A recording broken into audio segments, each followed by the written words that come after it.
अच्छा, हम लोग ये मेडिकल सपोर्ट वाली जो बात कर रहे थे, तो इसमें हम लोग स्टेरॉइड्स की बात कर रहे हैं। तो मुझे ये पूछना है कि ये बॉडी बिल्डिंग में कितना ज़्यादा ज़रूरी है? होता क्या है सर, लोगों को कैसा होता है कि स्टेरॉइड्स लगता है करके एक थोड़ा सा स्टेरॉइड्स हम लोग यूज़ करें तो क्या हो सकता है, लोगों को उसके साइड इफ़ेक्ट्स नहीं पता होता है। और ये सब चीज़ अगर कर रहे हो ना तो किसी अच्छे कोच के गाइडेंस में ही करो। मेरा कहना है कि अभी जब तक आपको देखो, जो भी अगर शॉर्टकट लोगे तो उसका तो कुछ ना कुछ एडवर्स इफेक्ट हो सकता है। हाँ, बिल्कुल। तो मेरा बोलना यही है कि अगर आप किसी के भी अंडर में अगर कर रहे हो तो अच्छे कोच को हायर करो, या अगर नहीं अगर आपको ऐसा है करके मुझे करना है तो नेचुरल वे से करो। नहीं, इनफैक्ट मैं कहता हूँ जैसे हम लोग प्रेमचंद डेगरा जी हैं, अब उस टाइम पे तो कुछ भी नहीं था, आप इमेजिन भी नहीं कर सकती कि किसी के पास कोई ऐसा स्टेरॉइड ऐसी नॉलेज भी होगी, बट उनका फिजिक कहीं ना कहीं अभी भी आउट ऑफ दिस वर्ल्ड है, जैसे कि हम लोग बात कर रहे थे। प्रेमचंद डेगरा तो मेरे पहले से ही आइडल रहे हैं, वो तो मेरे मतलब उनको मैं एक अपने बजरंगबली के बाद मैं जिनको एक मानता हूँ तो वो प्रेमचंद डेगरा जी है। प्रेमचंद डेगरा जी का मैंने जस्ट एक कंपटीशन में वो आए थे, तो उनको हम लोग सब साथ में थे, तो प्रेम सर को बोले करके सर आपका एक बार एक काफ दिखाइए, तो बहुत फेमस उनका काफ बहुत फेमस।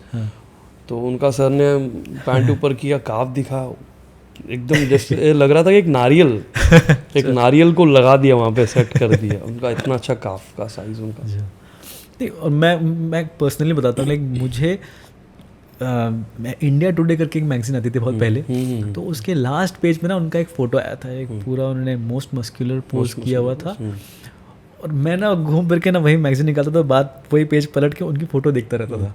वो इतना ज़्यादा इंस्पायरिंग था मेरे लिए कहीं ना कहीं।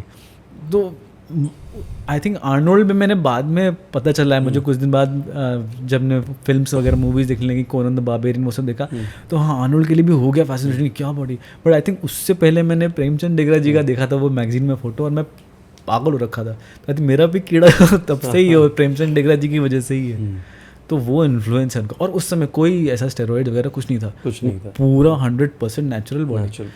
तो आई थिंक ऐसा ये नहीं कह सकते कि हाँ पॉसिबल ही नहीं है, बट जैसा आप कह रहे हो कि आजकल की जनरेशन को सब तुरंत ही चाहिए, जल्दी चाहिए, तो वो एक रीज़न है जिसकी वजह से आजकल ज़्यादा यूज़ हो गया इसका। एक्चुअली लोग इसका अब्यूज़ भी बहुत करने लगे हैं। एक्चुअली मैं जो भी मेडिकल सपोर्ट, जो स्टेरॉइड्स नहीं बोल सकते इसको, एक्चुअली मेडिकल सपोर्ट हम लोग सिर्फ एक टाइम के बाद में हम लोग हमारा जो बॉडी होता है कुछ उससे कम नीचे फैट परसेंटेज नहीं आ सकता। हाँ, नेचुरली नहीं आ सकता। हाँ, अगर प्रोफेशनली अगर आपको कुछ करना है तब आप कोच हायर करो, इसको सिस्टमेटिकली हर चीज़ सिस्टम से करनी चाहिए मेरे ख्याल से।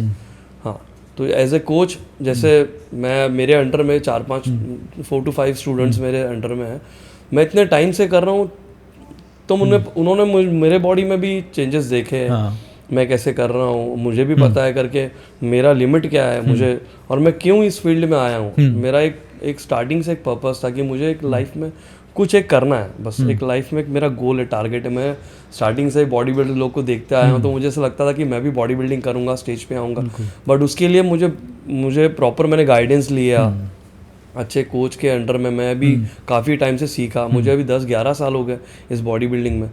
आजकल बहुत ज़्यादा ट्रेंड चल रहा है, काफ़ी बॉडी बिल्डर लोग फॉलो करते हैं, बट फॉलो करने से पर्सनली तुम जाके उनसे मिलो या तुम ऑनलाइन उनसे कोचिंग लो। सोशल मीडिया में हम देखते भी हैं, अगर कोई बॉडी बिल्डर कुछ अमाउंट ऑफ डोज ले भी रहा है, बट वो उसके रिक्वायरमेंट के लिए स्पेसिफिक है ना, वो उसके लिए है।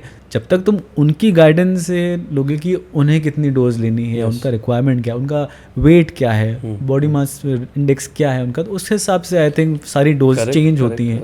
और स्पेशली अगेन कि जब आप गेनिंग फेज में है या जब आप कंडीशनिंग फेज में, उन सब के लिए आई थिंक सबके लिए अलग अलग डोजेज होती है, अलग अलग मेडिसिन होती हैं।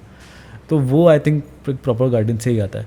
और मुझे आई थिंक पर्सनली मुझे ऐसा लगता है कि आजकल यंगस्टर्स के साथ ये प्रॉब्लम है कि वो स्टेज पे या सोशल मीडिया पे देखते हैं कि हाँ इन्होंने ये ले लिया है और अब ये कटिंग आ गई है, तो अब चलिए मैं भी यही करता हूँ। तो कहीं ना कहीं दूसरे की देखा देखी में आई थिंक यंगस्टर ज़्यादा फंस जाते हैं, rather than going the right way या गोइंग द हार्ड वे कि हाँ मेहनत करते हुए करो, या प्रॉपर गाइडेंस से, जैसे कि हम लोग कह रहे हैं कि कोच अच्छे कोचेस हायर करके करो। अभी लोगों को लगता है करके अरे उसका बॉडी का फैट परसेंटेज ये है तो मुझे भी ना ये बॉडी फैट परसेंटेज लाना है, तो मैं अभी उसने वो क्या कर रहा है, जैसे ये कर रहा है तो मैं भी ऐसे ही करता हूँ मेरा भी, बट उसके पीछे उसने कितना कॉम्प्रोमाइज़ किया है, उसने कितना वो नहीं देख रहा कोई, उसका कितना उसका हार्ड वर्क है उसके पीछे, वो कितना कुछ, बट वो सब चीज़ नहीं करेंगे, बस उसने वो चीज़ लिया, अरे उसने वो प्रोटीन लिया तो मैं भी वो प्रोटीन लूँगा, मेरा बॉडी, ये सब नहीं है, ये सब नहीं करना चाहिए। जितना भी हो सके किसी के अच्छे गाइडेंस में करो, और मैं तो कहूँगा कि नेचुरल वे में करो। वो ज़्यादा बेटर है। अगर आपको अगर आपको नई बॉडी बिल्डिंग करना है, जो भी करोगे, तो अगर आपको नॉर्मल बॉडी भी बनानी है तो आप नेचुरल वे से करो। अगर आपको ऐसा लगता है कि मेरा बॉडी नहीं सपोर्ट कर रहा है तो किसी अच्छे कोच के गाइडेंस में या कोई अच्छे डॉक्टर के गाइडेंस में आप जाके करो, मैं तो बोलूँगा यही चीज़।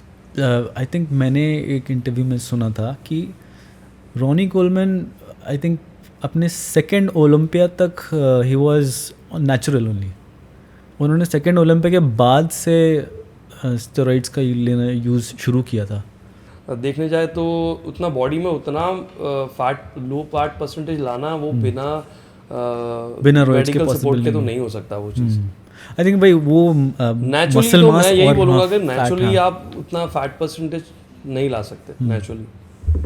अच्छा, उतना बड़ा मसल मास, एग्जैक्टली, हाँ, उतना वही मैं कह रहा हूँ, उतना मसल मास और उतना कम फैट परसेंटेज का बैलेंस बनाना, वो रॉइड्स के थ्रू ही हो सकता है। आई थिंक उस लेवल में, रॉनी कोलमैन लेवल पे। बट उसके लिए भी अगर आप लेते हो तो वो जो रॉनी कोलमैन जो लेवल पे था, उसने उसके साथ में उसका कोच था, उसके डॉक्टर्स थे, उसके साथ प्रॉपर टीम है उनकी, प्रॉपर टीम है उनकी, कायरोप्रैक्टर्स, फिजिशियंस, बाकी डॉक्टर्स अलग, स्पेशलिस्ट अलग।